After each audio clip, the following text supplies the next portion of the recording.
Hi,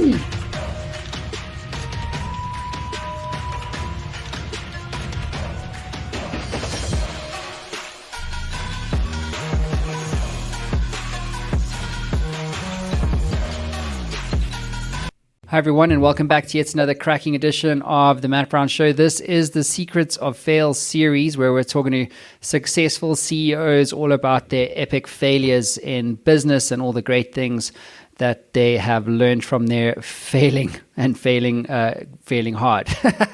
So with us on the line is another Matt. Great name, by the way. Matt Sauri, welcome to the show. Thanks for having me, Matt. Pleasure to be here. Love the show. Awesome, brother. Well, look, you know the format. You've been following the series. So let's get on with the first segment, which is the elevator pitch. So what are you guys up to there at Wimmer? You bet. So Wimmer Solutions is a technology consulting, outsourcing, and staffing firm. We consider ourselves an execution partner for our clients, sort of operate at the intersection between technology and business and business operations. Been around for 21 years now. In spite of myself, and we operate globally, headquartered in Seattle, though. All right, beautiful. So who do you typically work with? Are they small, medium, large businesses, everybody in between?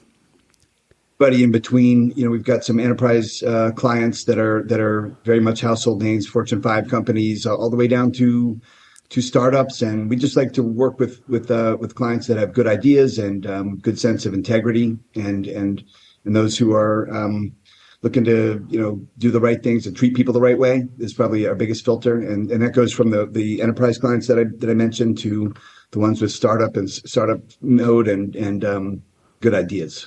Perfect. You were in Cape Town, South Africa recently.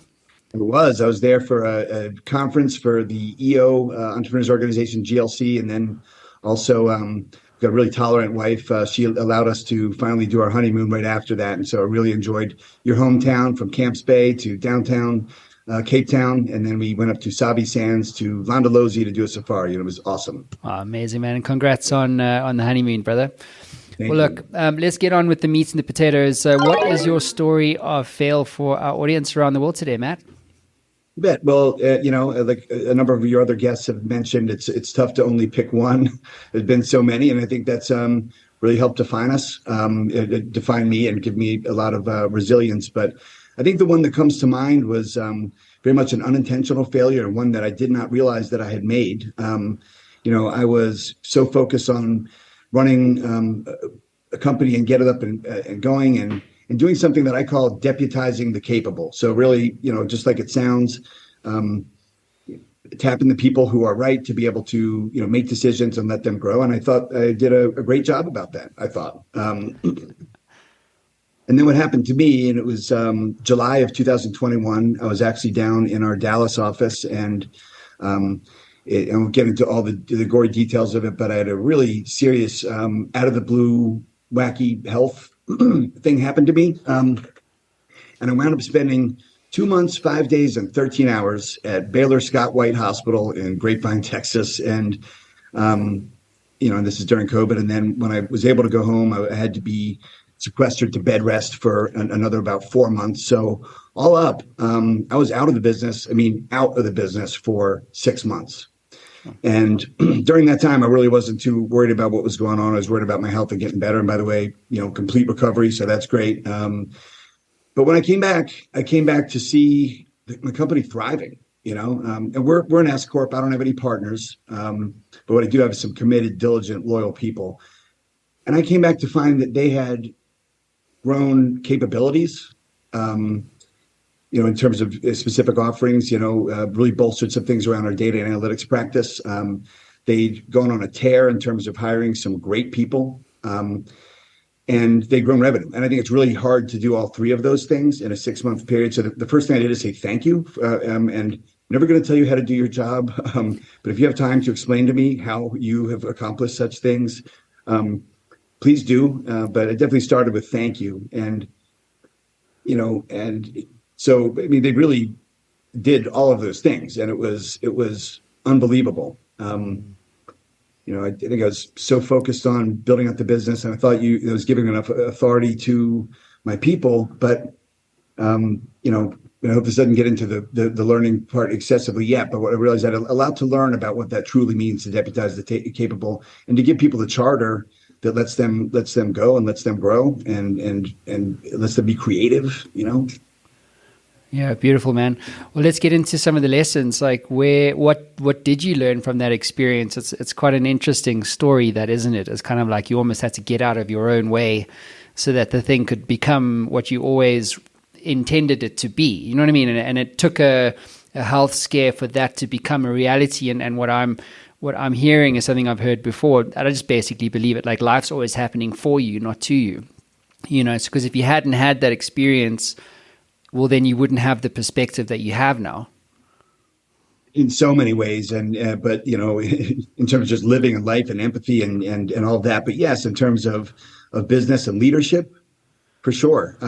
It's almost like I ran an unintentional experiment with the organization that I built and put it in a petri dish and walked away for 6 months, which, by the way, I never would have done on my own willingly.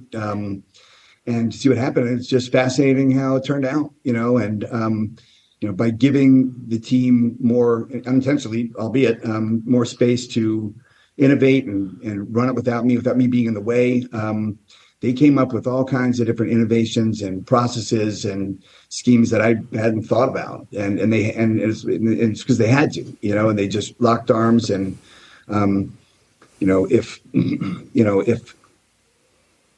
I wasn't there during that time, so I don't know all the answers of how they come up with and what the formative moments of truth were for what they did. But, you know, it was a huge lesson for me to learn on what everybody is capable of doing. And I thought that I was giving them charter, but it was, you know, for example, I normally for, you know, core hires, I'm the last interview, you know, person in the interview loop. And in this case, I had, you know, about 30 new people I had to meet.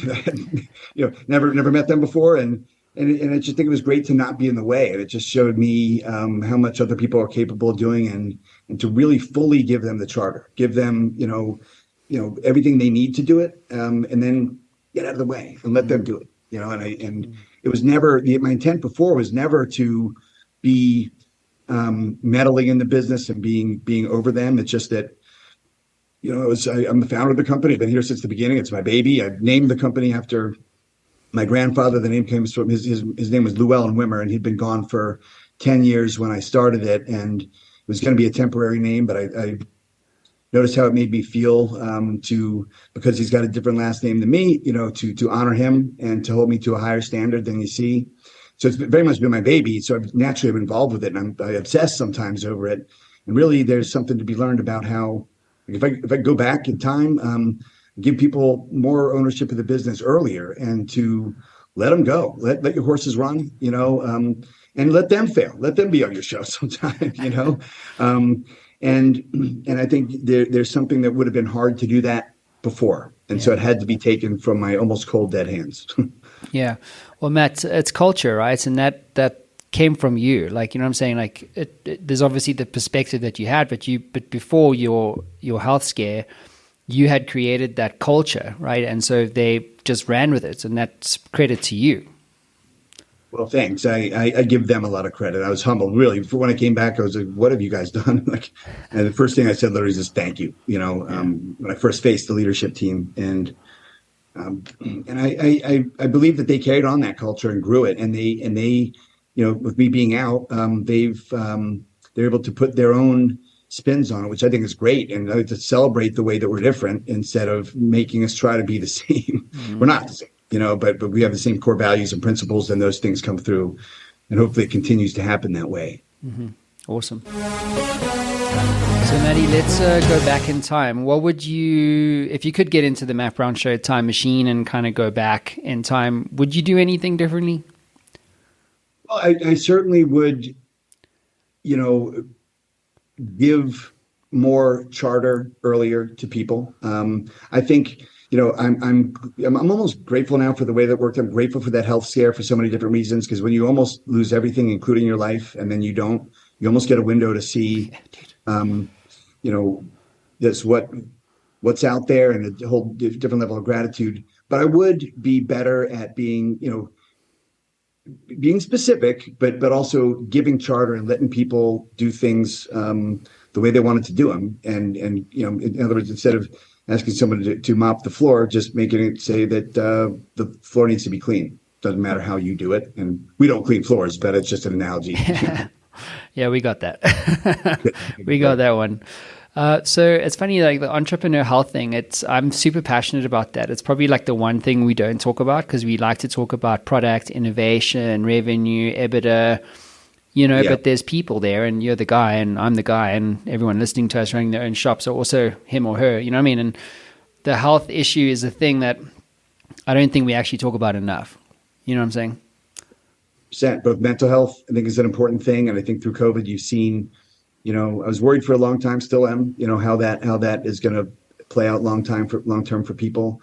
But on the health and wellness thing, we've always been huge supporters of it, and encourage people to, right in the middle of the day, do the things they need to do to make them healthier. Because in the long run, you're going to be much better. And I was doing those things. I was, playing competitive sports. Lacrosse is mine at a high level, and it's just this thing really hit me out of the blue.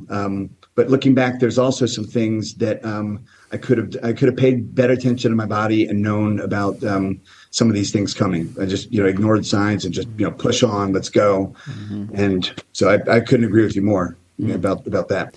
You sound like me, mindset wise. But let's get into your advice for CEOs. So Matt, what is your advice for other entrepreneurs and CEOs listening to us or watching us right now in terms of, the importance of failing or failure in business success? Well, wouldn't recommend having a serious medical issue. Yeah, for sure. So I think there's better ways, not recommending that. But I would advise founders and CEOs to think about what would happen if they left for 6 months.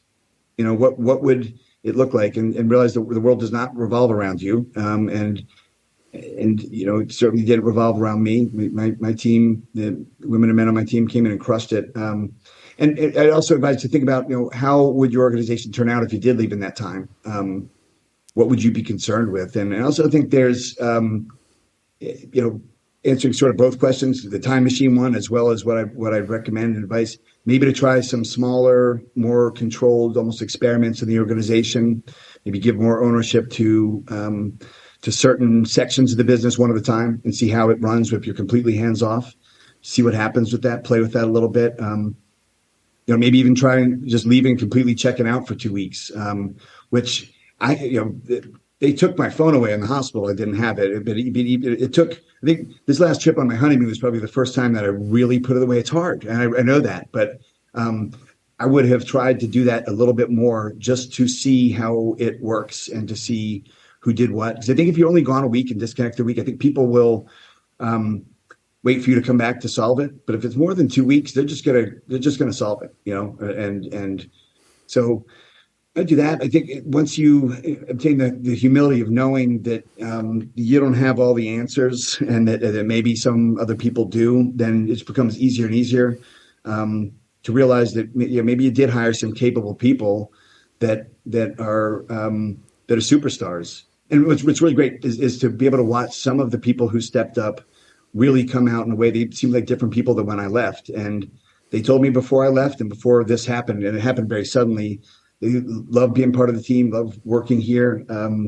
But to see them, so it's not like they were being, subjugated and shoved down. It's just that they got to blossom in a different way. And I think now I know how to deputize them in a truly better way, and one that feeds their souls. And they're just jumping in. It's almost like, in a weird way, it's almost like live like you're dying in a way, and framing in that organizational context, I think is what I'd advise for people, because you don't have to be in the hospital for that amount of time to be able to get it. And now that I'm back in the business, I am just much more mindful of how I hand things off to people and how and what I take on and what I don't take on, and even how granular I get with decisions. And I'm just more used to saying, that's all I know is that we need to do these things. We need to move in that direction. And you're the one to figure out how we're to do it. We need you to figure out how to do that. And so that's probably the biggest thing. Well, that's how it should be, right? I mean, you're the founder, and the CEO. That you guys are the visionaries, we the visionaries, and ideally you built a leadership team and a culture that is empowered to you basically listen. This is where we're going. This is the difference we want to make. Now, you guys go figure it out. But it takes courage to do that. I agree more. It takes courage, and in my case, I wish it was courage. It was not. It was taken from me. But now my eyes have been opened, and I really buy into that, that concept. And as much for how it's been healthy for the business, I can't tell you how rewarding it is, to see the way that people have been able to not only step up on behalf of Wimmer and have it be successful for them, but they themselves are happier, and I bet you their husbands and wives are happier because they feel believed in and engaged. And I just cannot, if any of you that work here at Wimmer Solutions or watch this, please know that I remain extremely grateful for the way that you stepped up when I was on death's door. Mm-hmm. Awesome, Matty. Matt, change gears quickly. Books, tools, and resources that you recommend for other entrepreneurs out there? In terms of books, I'm a huge fan of one that I've actually read before I got sick, read it again afterwards, and it's called Leading Without Authority by Keith Ferrazzi. And it just goes into a lot of concepts of co-creation, co-elevation. It stems around the concept that you don't need a title to be a leader. You don't need, to be able to get things done. And I use those lessons to apply to myself as well as the behaviors I hope to be able to encourage in other people, because it is more freeing. So it's Leading Without Authority by Keith Ferrazzi. Other tools, I mentioned earlier on your show that I mentioned Entrepreneurs Organization, otherwise known as EO. That's been transformational for me. I'm also have been involved with and really a big advocate of YPO. So any of those, and as well as Vistage, I've done that too. And so those groups where you're working with other CEOs and founders and people who also are in the same boat as you. And at first I thought of them many years ago. I've been part of EO for I think 17 years and YPO about 10. But I looked at them as originally, this is a networking event or something. It's not. It's because if I tell people on my lacrosse team about the challenges I have, some of them or people in my family, they're like, hey Matt, cry me a river. You own a company. They don't realize the company owns me. And whereas my forum mates in EO, they understand that. And if you wind up with a good group of people, it can be transformational. Some of those people, the first folks I'm going to be in touch with if something either really good or really bad happens to me. So I recommend any of those groups for people who are looking to grow. And it's much more than just about business and connections, but how to balance life. So that's wow. Awesome, Matty. Well, love chatting to you, brother. But that concludes your time in the hot seat. Appreciate you for being vulnerable, man. It's not easy to talk about, especially health things, you know what I'm saying?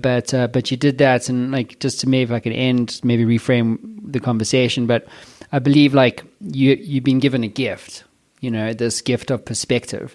And I think oftentimes as entrepreneurs, we're stuck inside the bottle and we can't read the label, and so for us as founders and visionaries, it's important to keep seeking different perspectives, you know what I'm saying? Otherwise we get stuck in this bottle that we think we're the end of it all, you know what I'm saying, and the start of it all, and actually we're just one bottle in millions out there, but we can't even read our own label, you know what I'm saying? Well said. Couldn't agree more. Awesome. Well, look, you've clearly built an incredible business. So congratulations on all of your success. You've been around for 21 years. And, man, just really excited to see where you guys are going to go in the future. Thank you so much, man. I really appreciate being on the show. Anytime, Matty. Thanks, everybody. We'll see you all again soon.